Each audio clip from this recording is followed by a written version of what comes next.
brought to you by Silver Pumps and Motors.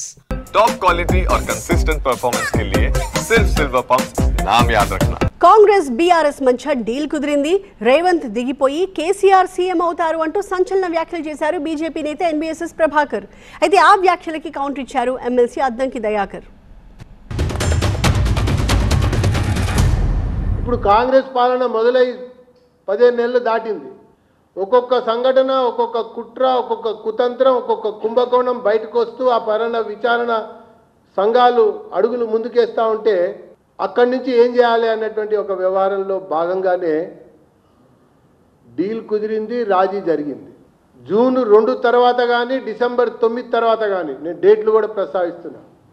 ఖచ్చితంగా విలీనం తథ్యం, ఖచ్చితంగా ముఖ్యమంత్రి మారటం తథ్యం.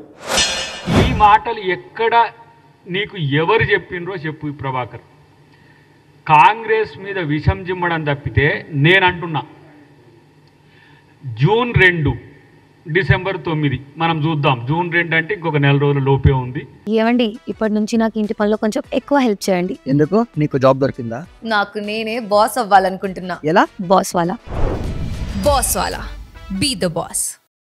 డిసెంబర్ 9 కూడా నీ కాలం లెక్క ప్రకారం చూస్తే ఒక 5-6 నెలలు ఉంటుంది. కాకపోతే నీ పార్టీని తెలంగాణలో రద్దు చేసుకుంటారా?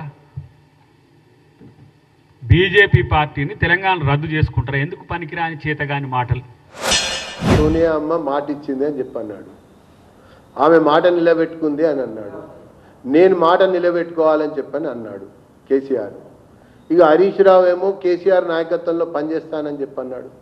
కేటీఆర్ అయినా పర్వాలేదని చెప్పని అన్నాడు. కాబట్టి ఇప్పుడు డీల్ కుదిరింది. కాంగ్రెస్ బీఆర్ఎస్ నడుమ డీల్ కుదిరింది.